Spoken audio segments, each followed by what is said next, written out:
Welcome, everyone. This is Pilot Needles, and you're listening to LOTRO Players News, where we take a look at the latest news in LOTRO and hear LOTRO players. And this week we have with us Terry Adwin, Hi. Sans Winda, Hello. and please welcome our special guest for tonight, Captain Krister. Hello. Hello there, and welcome to the show. Thank you for having me. I appreciate the invite. Now, we are going to start out with our little tradition that we have here at LOTRO Players and ask you how you got into Tolkien, into LOTRO, and into the LOTRO community. Sure thing. Yeah, I started pen and paper. I was a Dungeons and Dragons player, played every conceivable pen and paper and strategic game you could think of. Started playing the computer games with my friends. Got into Subspace initially, then World of Warcraft, EverQuest, Anarchy Online, and then came to Lord of the Rings when it opened. Me and my friends were big fans. And then all my friends left, and by myself. And then I was introduced to a raiding kin, and that started my involvement with the community. And through that, I met you guys. So everything worked out really well. All right. So welcome to the show. Thank you. Then let us start out with a little bit of news. And the first bit of news that I have is that Cordovan announced on yesterday's stream that they are hoping to have an update next week. It's not yet been given the final thumbs up yet, so it could turn out to be early the week afterwards instead. But at some point next week, they're hoping to have an update to the game that will include all the Isengard stuff, all the updates that they're planning on for Isengard in preparation for the legendary servers. And yes, they're also hoping to, at some point next week or early the week after that, to have the legendary servers unlock Isengard. So that should be fun, and of course, a little bit earlier than I was hoping, but I'll have to live with that. So, of course, I'm once again trying to see if I could finish up Enid White in order to get ready for Isengard. He also showed the new cosmetic that the VIPs will be getting if they log into the game at any point in September after the servers come back up. And this is based on the pre-order that they had back during the Isengard era. What? Ooh. Well, it's not the same look. It's the same cut. But the iconography and color are different. But it's the same, because I think those are the only three cosmetics I could think of that have that exact style of cut into it, or the three that came with Isengard. So they're having to do that. It is a blue outfit. And I think it's more of a Isengard rather than a Rohirric style on this. I didn't get close enough look on the video, but it looked more Isengard-like than Rohirrim-like, because the original three were, of course, are all things talking about the Rohirrim. So I get a better look at that when the servers come back up after that update to it. As I said, they're shooting for next week, but as you know, things don't always go as for planned. So it's not yet been officially announced on when they are opening up the new region, but it is probably going to be soon. Obviously, with the deadline of logging in by the end of September, it obviously can't be late. And we also have a new LOTRO beacon. And on our cover for this week, we have a dwarf running around in the fields at the farmer's fair. Now, is this sort of a mushroom type thing? Because I noticed that you have Yeah, all it's a this. mushroom thing. Somebody's been eating mushrooms. Yeah, that's what I thought. Though this somebody is not huge, unlike the somebody on a horse that stood on top of me while I was trying to help the mayor. Though that was kind of funny. let's head into our community spotlights, where we have the annual Gondaman Rock Night will be held on September 7th and 8th on the Belegier server. And you could check on the link for the event schedule. Deco de Malou has posted the full list of participant houses in the 8th housing week in Middle-earth. The Gleaming Thread has a new outfit called Restocking the Market. And this is a Hobbit. All right. I was wondering what it had to do with restocking. I would say, oh, yeah, she's carrying apples. Yeah, and apparently I had totally missed seeing what the cosmetics were for the festival because I love that shoulder piece. It's that ascot tie. All right, I was wondering what piece that was. I guess that would be a shoulder piece. I had never thought of that because I knew they. Yeah, I remember the bandana on there, but I didn't think that. Oh, of course, it would have to be a shoulder piece. It can't be any other type of piece in order to operate. Right? I can now make a Scooby-Doo inspired Fred outfit for a well-dressed killing machine. My life is complete.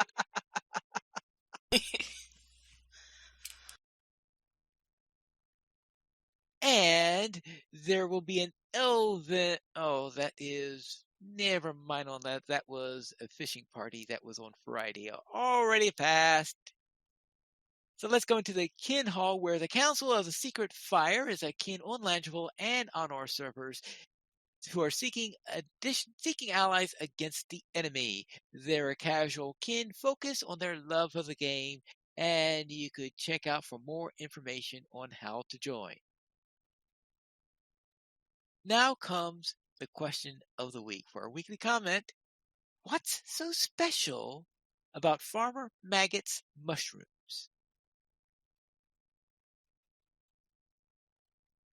Aren't they supposed to be like the biggest, juiciest mushrooms in the Shire or something? I think so. I think there's a reason those hobbits keep mistaking them for mushrooms. Well, I don't know about the word juicy. Juicy just doesn't sound like a good word for a No, mushroom. not for a mushroom. No. Not for a mushroom. But, well, first off, hobbits have a liking for mushrooms, period, in the first place. But maybe it's just they're the easiest ones to come by in the Shire. Best tended, perhaps?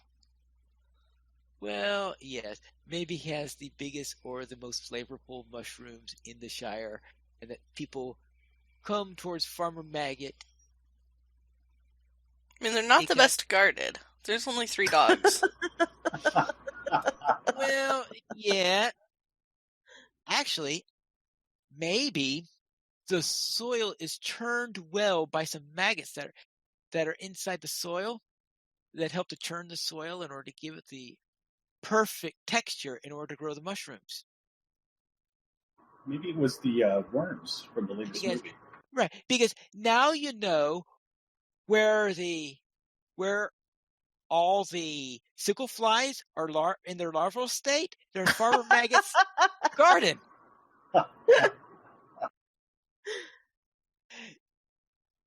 Yes, that's it. I think I got it. That's right. We have sickle fly maggots Highly churning pelagic up at the its soil. finest, Yes, everybody. Yeah. Any other suggestions? No, I actually grew up near a mushroom farm, so I can tell you that the experience was unpleasant. So I'm assuming nobody actually lives close to Farmer Maggot's farm. Just Farmer Maggot. Mm-hmm. Well, Honestly, plant leaf that would go great hand in hand with his name. If you yes. used maggots to grow it, maybe that's where he got his moniker in the first place. Right. Yeah, that's where the name came from, because of how they grow their mushrooms. Let's then head into the fan site news. Wayward Plane returns to Honor. And we had LOTRO Players News episode 319 where someone learned the dab. Did you, Pineleaf? I don't know about that. Adventures with Elda continues with questing through the Vales of Anduin. Winnie's Adventures in Middle-earth continued in Enedwythe. And you can watch Mythgard in Middle-earth with the Tolkien Professor. The Dwara Scholar goes to Wildermore. And you can watch now with more dwarves. The Road goes ever on with Gravity 42. And you can watch Adventures After Dark with Big Ed Mustafa. Druid's Fire continues. The Bingo Boffin quest line, as you can watch, Gondor has no druids. And LOTRO's Adventures with the French twist continues with quests in the wastes. And our screenshot of the week is by Goat Bear, who sent in this week's screenshot, and it's in one of Sans Windows' Burn it favorite down. places. Burn it down. Burn it down. I'm guessing spider at this point. That would be a good guess. Yes. This is, of course, from the Mazog in the web instance, which Should takes have just place killed in him. the Scuttle Dells. Yes, so you got Mazog down there, and you have this humongous spider on top of the peak with the moon behind It was her. a great shot. Yeah. I need to do that the next time I do that instance instead of just tell me when it's over. I need to be like looking around and tilting my camera up and just taking a bunch of screenshots, and then 5 minutes later, oh, is it over now? I can get out of here. Maybe looking up talking would in make those it better. instances. I mean, it's worth reading all of that the first couple, even the first couple dozen times you go through it, but, you know, after you've been through it 2 dozen times, you kind of really don't need to sit through the whole thing again. We need a skip button. That would be handy, especially when there are spiders involved. We can just skip them. Well, you'd want to do it at least once on your hunter, seeing how that's where you fulfill your prophecy. No, that was horrible. What a horrible place for my prophecy. No! You would rather the prophecy to come true somewhere else, I guess. Yeah, or just to not involve spiders? That would be even better. That's it for our LOTRO Beacon for this week. So let's head into the store sales. And Terry Edwin, what's on sale this week? We have halfway decent stuff this week. We've got double bonus points in the LOTRO store now through September 7th. And character slots, vet status, stat packages, and XP boosts are 20% off now through September 5th. So if you have character slots that are empty and you have been postponing putting off a new character because you don't want to go through the intro all over again, you get 20% off that vet status, which takes... That's your skip button. That's the only skip button we have in the game. But there it is. Well, there's the Aria. Valor. Yeah, the Aria. The Aria is not really a skip, though, because you can't use it if you're in the intro, I discovered. You have to be through the intro in order to use the Aria, and that doesn't actually skip the content, that just levels you. You still have to go back and do it. And do the content. That's true. I mean, you can skip it if you really want to, but let's be honest, I never do. I use the Aria, that's what I call the tourist package. Because that's a good way to look at it. It's the movie. It's basically the movie equivalent. You just wait around, just destroying everything. Pretty much. Because you can take your character up to level 105, and then go back to the level 6 areas. And finish what you were working on. Do the quest, and, kill what you need to for the quest, but you don't have to kill all of the things. You can just waltz through and say, oh, isn't this pretty? Oh, what do you mean there's an enemy over there? Oh, sorry, I guess I could have helped you. Too late, you're dead. That's about right. Terry, with that kind of power, did that corrupt you in any way? I mean, that's a pretty intense amount of power to have. Level 105 against a level 6. It's the equivalent of kicking sand in somebody's face at the beach, isn't it? Well, I mean, you get a little drunk on it, and then you're wandering around, and you see people who are killing things, and you're like, well, I could help that person, but I kind of really don't want to. And so and then the next thing you know, that person is dead, and it's like, oops, sorry, trouble. Well, I know it says I'm a hero, but I mean, that's a technical title, you know. Hero in my own story. It doesn't always translate to heroic deeds on behalf of others. That's exactly right. And the weekly coupon this week is the Morale Bubble Potion ×1 with coupon code BubblePot now through September 5th, which I never use those, so I never use those coupons. Whee! Let's then head into the site news, where we have not one, not two, but three Where in Middle Earth is Emeraldina entries, all in one article, where Emeraldina is moving all over the place. But of course, the previous entry, number 16, was on top of the Colossus in Evendim. And it was really fun when I was trying to find this a couple weeks ago, where I had discovered that my main character had done Evendim before the quests with the involving the Colossus were created, because I did it before the revamp. So I was wondering, what? How did I not do this quest? I did every quest, didn't I?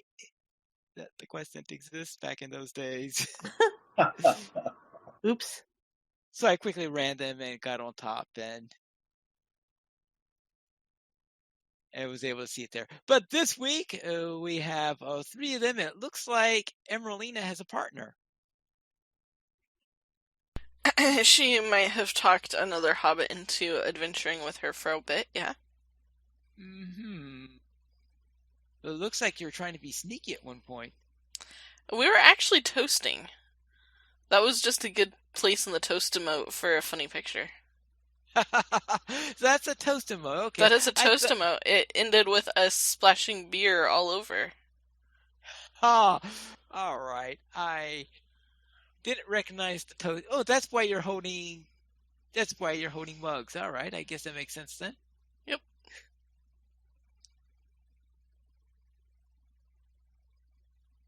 No, we had some fun.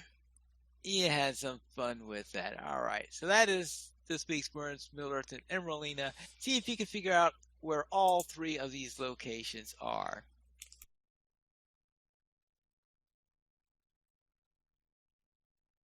And we also have another article by a squirrel who is talking about his possibilities, some possibilities he's thinking of for Legendary System version 2. Because there's always this question about a revamp of the Legendary item system, and what can we do in order to make it better? And of course, that's something that is ongoing, they're trying to get, and they're taking their time at it, probably because if they rushed it, it's probably come out to be as bad as the current one.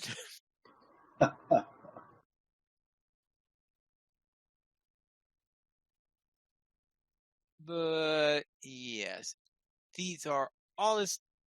He's just trying to compare them, the difference between new, quest, and max LI, and all that fun stuff. And some of these numbers, I go, well, what? Because anyone here really into legendary items? Moving on. 42 days in Minas Tirith is just too much to make them worth getting that into. I have a lot of them across my characters, and I really despise Minas Tirith dailies now, so... Alright.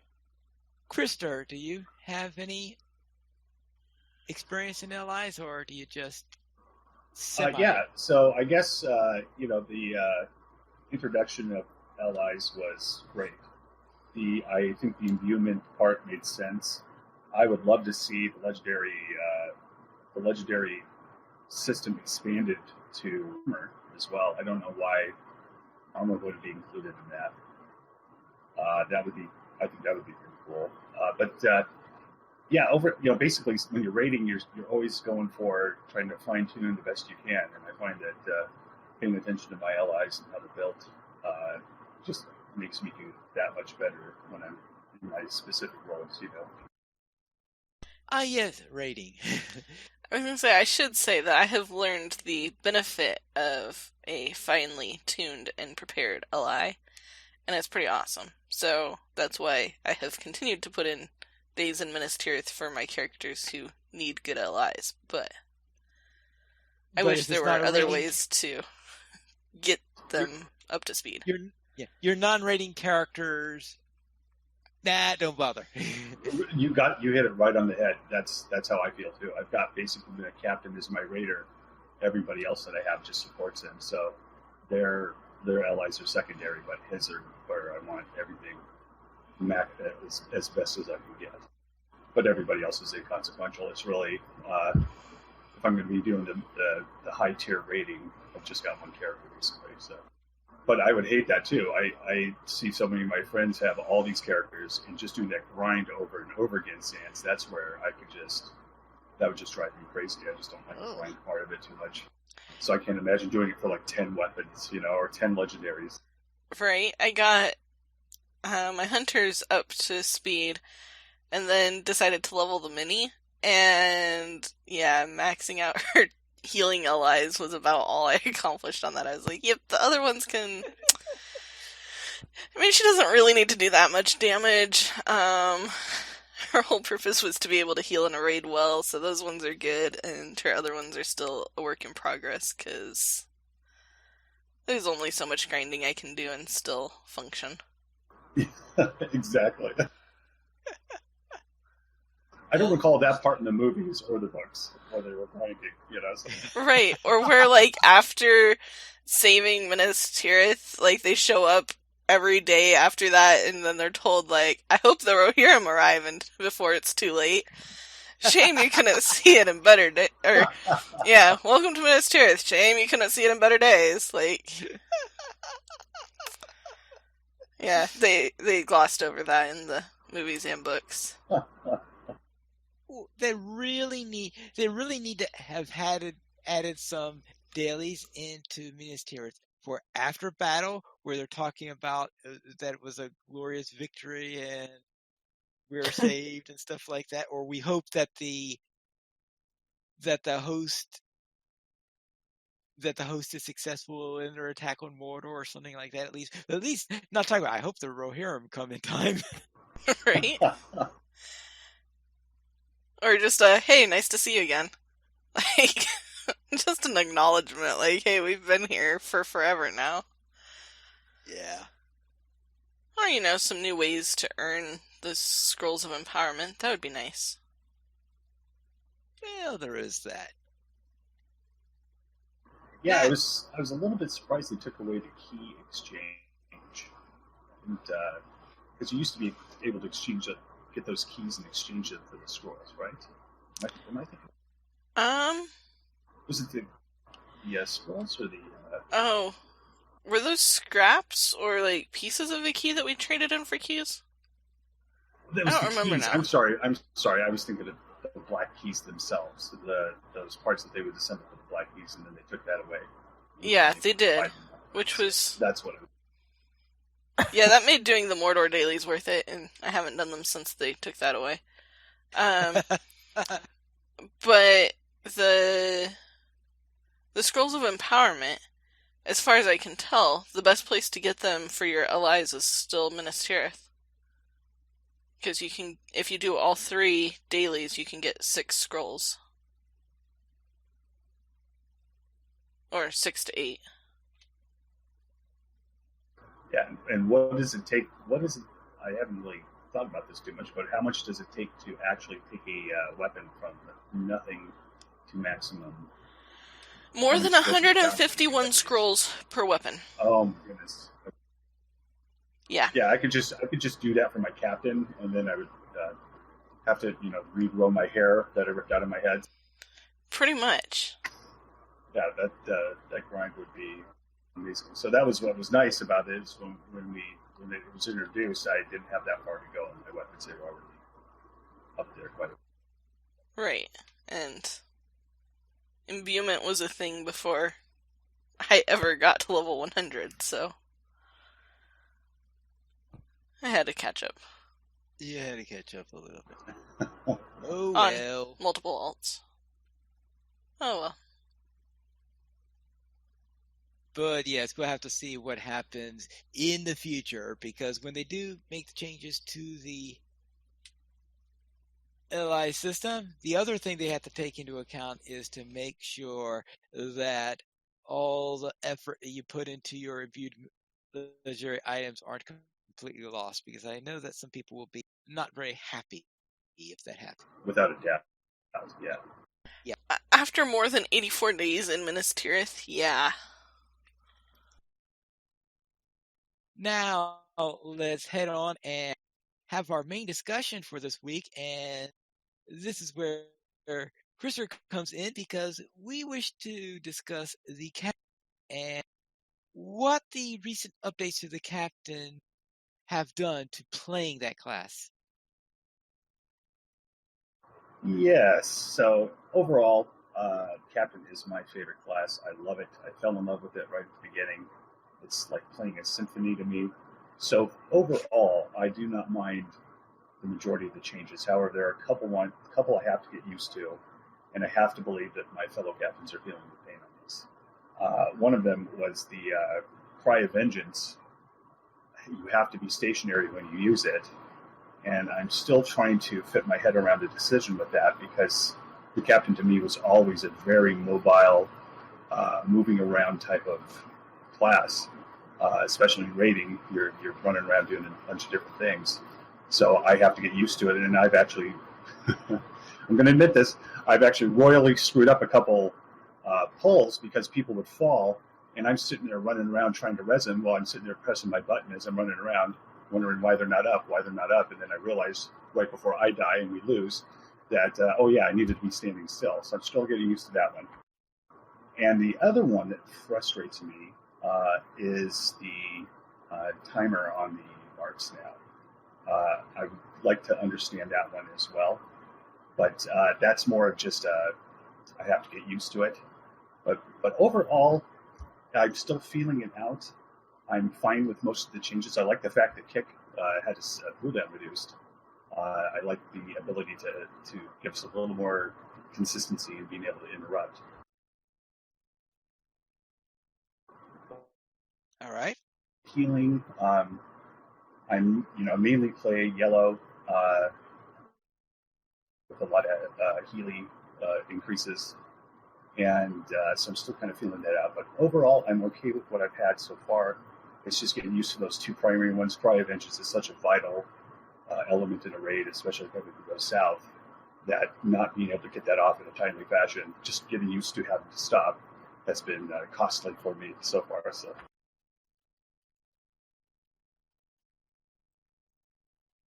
Yes. What's your favorite thing in the changes? I'm liking the reduction in several of the main skills, like Muster Courage is reduced now, Kick is reduced now, so it feels like some of the trade-offs here were slowing us down in a couple aspects and then speeding us up a little bit. So I have to believe that there's more of a grand design in this as well. So I will learn to accept my pain, but. But really, it's going to be a matter of really getting into it, because, of course, being the supporting, really feeling like a supporting class, especially when we're in group content, I just haven't done enough group content yet with the changes to see if I'm really noticing a difference in how I'm healing everybody or how I'm taking damage. But overall, it hasn't held me back, except for the things that I've outlined. But I'll get used to that. Okay. Sans Terry, do you have any questions relating to the captain? Not really. I was curious if you guys had seen any of the new. I know they added a bunch of heralds and arches for the Elvish captains. If you had a chance to see any of those, because I haven't seen any yet. Haven't really paid attention, to be perfectly honest with you. Honestly, Terry, I guess I shouldn't ask that question, should I? Yeah. Considering your stance on captains. And elves. Captain is Captain is my second least favorite class in the game currently, and that's only because the OP furballs are currently at the bottom after the bear changes. So my highest level captain is a human level 33. I haven't actually made a high elf one. Yeah. What's your highest level guardian? 51. Okay. Just curious. If she wants to wear heavy armor, she plays a champion. Champion, that's right. And before the bear changes, when I was playing the furball, I have one of those at 42.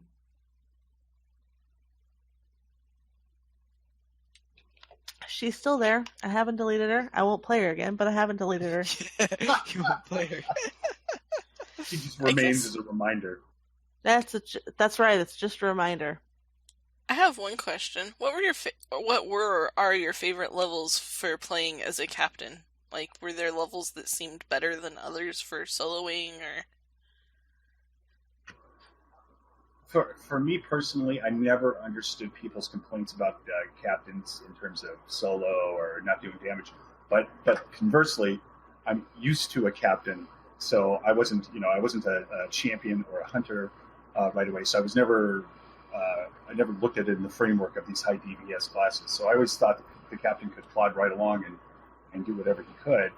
And so I've enjoyed all of it. I've enjoyed every level because I feel my captain was very, it took a little bit longer to kill things, but he was very durable and he could get anywhere he needed to go. My favorite part has been and always will be when Moria was introduced. I loved Moria. Loved going through Moria. Loved the old days of working your way in and then finally completing your objective and then realizing you had to spend another hour and a half working your way back out. So. Oops. And then the elves send you back in. Exactly. You remember that thing that was right next to the guy I just had you talk to? Could you go back out there and get that?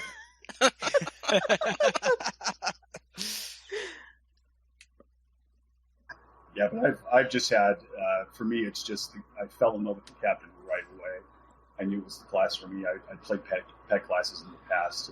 I just really like the Herald. I really like having that other, that his effect, having another body that I can use for solo purposes. And then, of course, once raiding came along, I just really like how versatile the captain can be in raid situations as well. Right. And why the captain over the lore master? The captain, it was basically the tank aspect of it. I'm much more inclined to be the kind of melee tank role, so the captain is much more appealing than the war master. But I think both of them would be brilliant. I'm just intimidated by the war master because I don't know how to play it, and so I have the same I'm not I don't hate it like Terry hates captains, but I look at it with suspicion. So. I don't hate captains. I just find the class very boring. I don't suppose Lucky has helped you view lore masters any better, has he? Well, you got to understand, Lucky, especially when the lore master pets were ultra powerful, Lucky would humiliate me time and time in raids. Lucky could out tank me. Lucky could survive where I would die all the time. So I really appreciate Lucky, but I really dislike him as well because he's really, really up. He shows me up every single time he's deployed. So. And Lucky is Finneor the Lore Master's bear. Of course, it's a bear. Yeah. Yeah. Oh yeah. Yeah. He's very effective.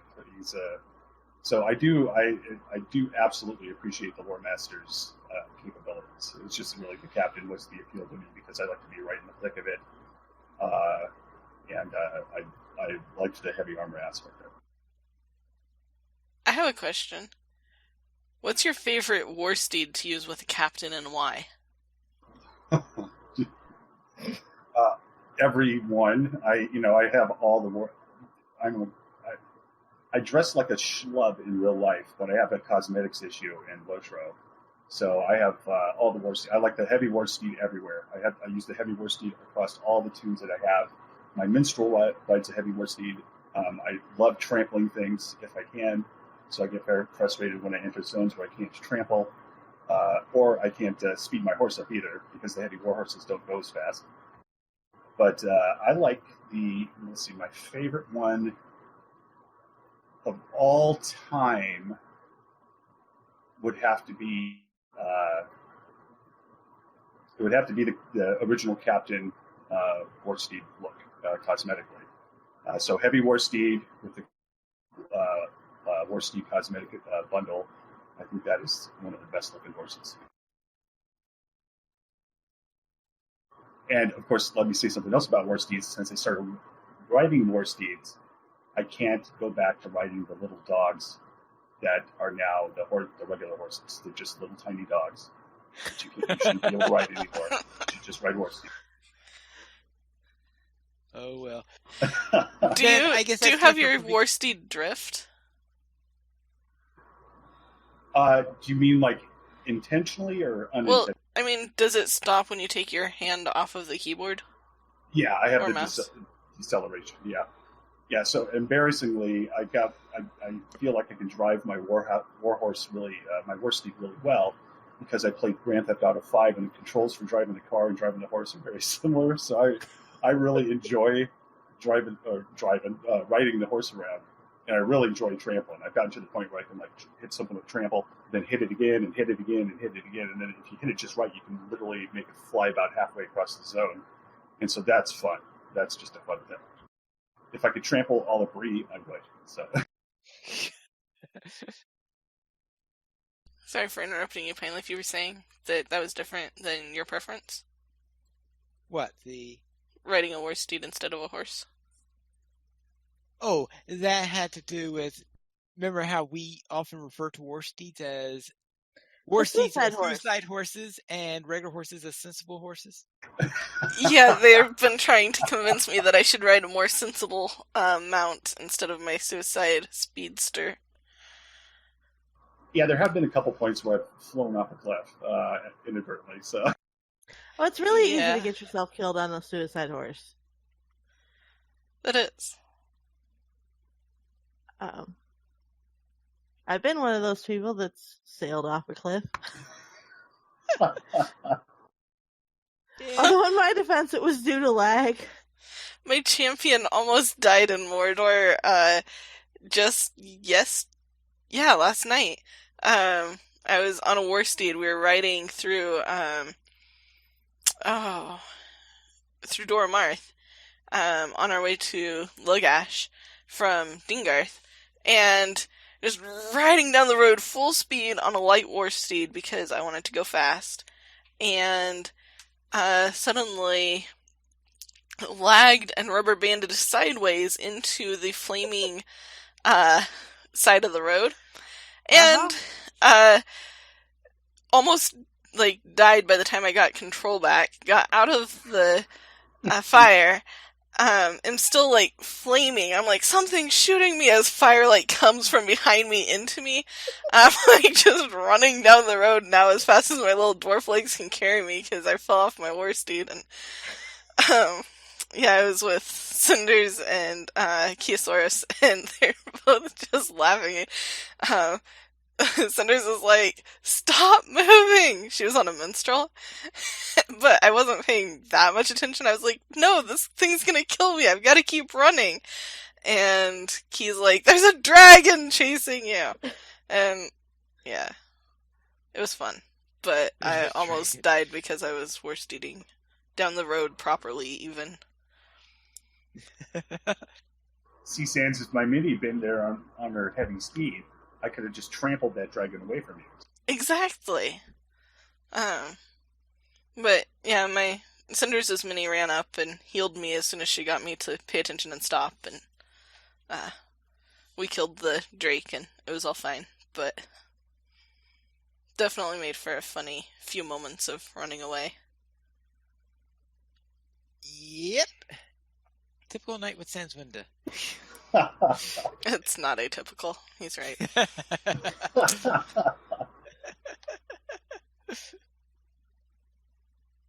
All right, Christopher, anything else you would like to add relating to the captain and to the updates? Just get used to doing the new stuff. I love the captain. That's about all I can say. I love captain. That's just my battle cry. But still, just basically still feeling out the updates and everything. Looking forward, like you mentioned earlier, interested to see really what how this new legendary system idea concept evolves. Really curious to see what it does. And of course, you outlined my primary concern with it as well, is what does that mean for what we've done so far and the effort we've put into what we've built for our characters? Is that going to translate across, or are we going to be losing something in that exchange? And if it translates across, can it translate for up-and-coming characters without having to spend 42 days in Minas Tirith, please?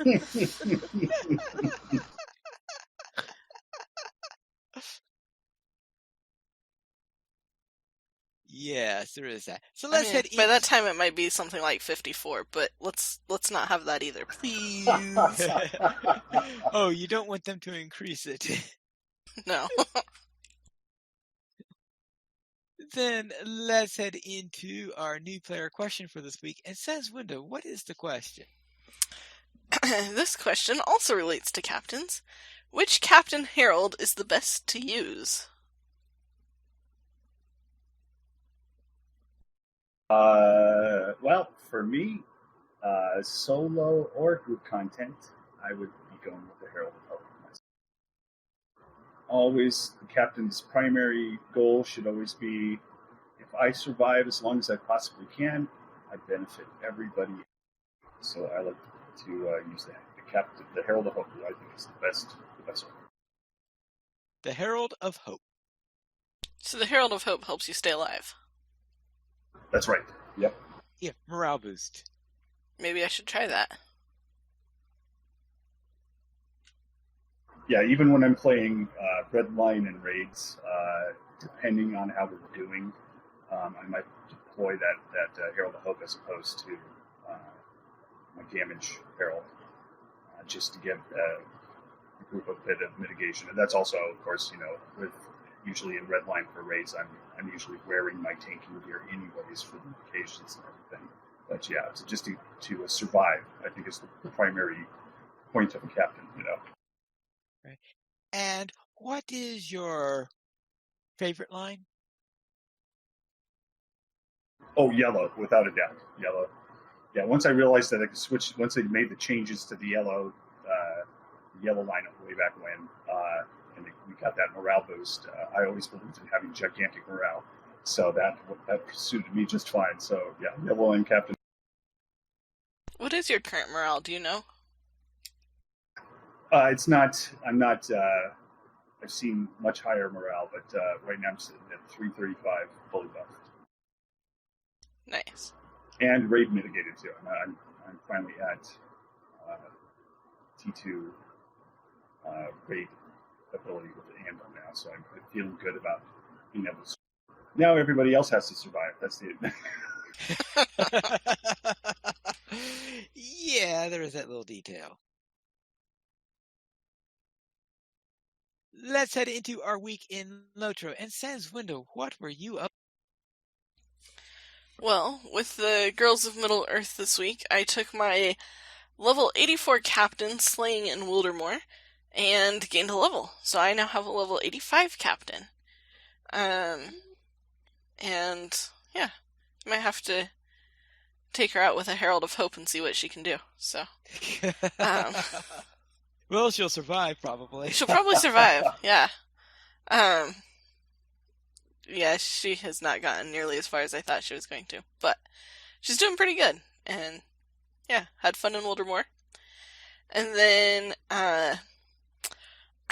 when I was out with Terry and Pineleaf on Sanswinda, I managed to not burn down Mirkwood after encountering more Ungolidain, but it was a struggle. I'm ready to burn the whole forest. I don't really care what the elves or dwarves or anybody else thinks. Yeah, it should go. At least all the spidery parts should go.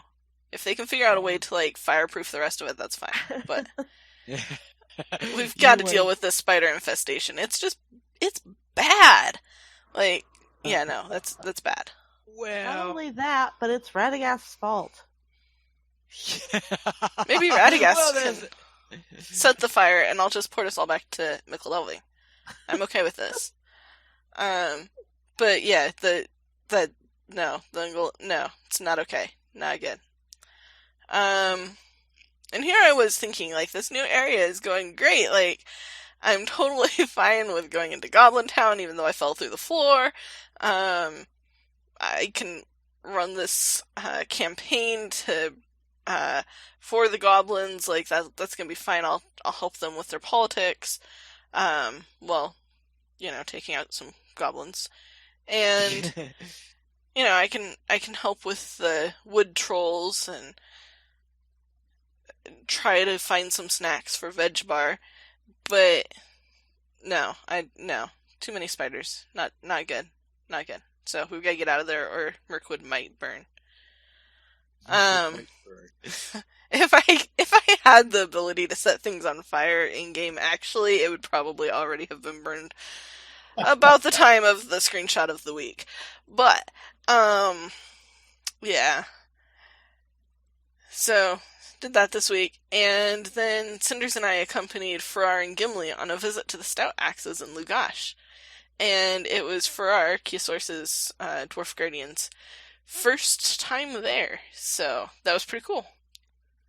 And yeah, showed her around. She's really impressed there's a barber there, and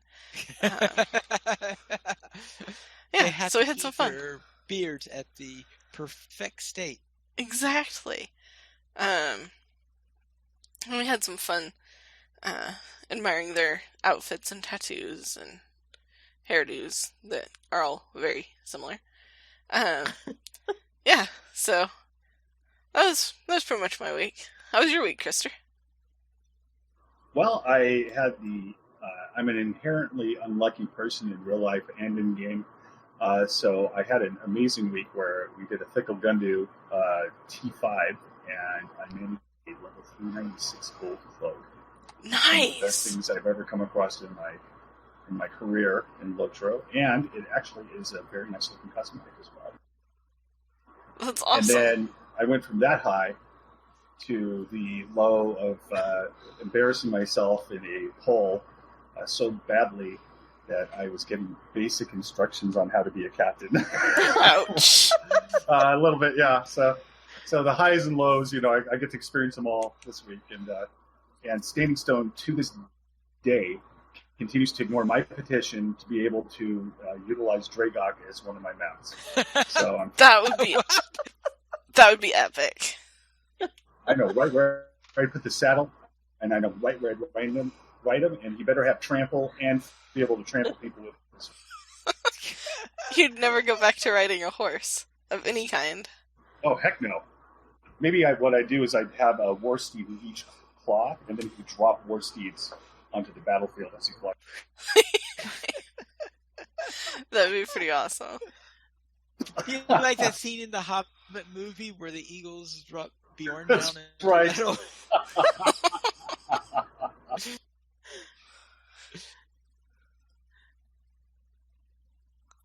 The airborne Bjornings. I like that.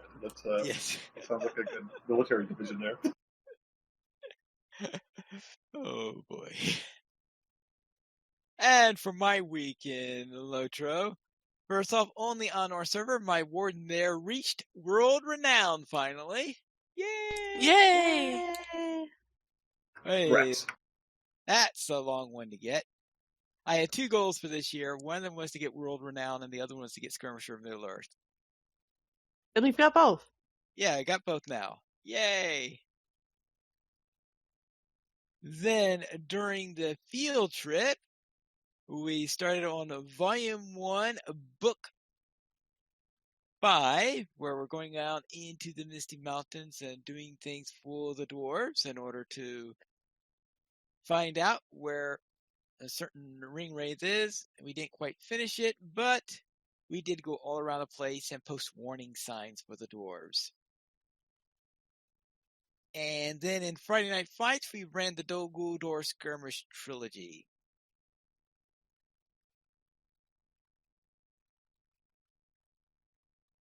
We currently have 18 supporters on Patreon, and if you'd like to join this illustrious array of players and help support LOTRO players, simply go to the donations page where you can support the Players Alliance on Patreon. There you'll find rewards, including a mention on the podcast of your choice, or even be guest hosts for an episode of LOTRO Players News. And we did not receive any emails this week, but if you'd like to send one, you can send it to podcast at LOTROplayers.com, and you can also follow us at Twitter, the Players Alliance at Players Ally, LOTRO Players at LOTRO Players, Arendis at Arendis, Pineleaf at Pineleaf Needles, Sandwinda at Sandwinda, and Terry Edwin at Terry Edwin. And, Krister, where could people reach you? Oh, you know what? I'm an old man, so nobody can reach me anywhere. In game, that's where they can.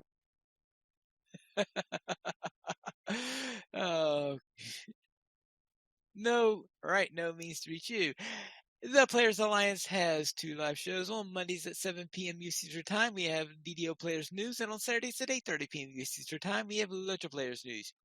You can join us for our live shows at LOTROplayers.com/live. And that is all for tonight. And this is Pineleaf Needles reminding you to skirmish responsibly.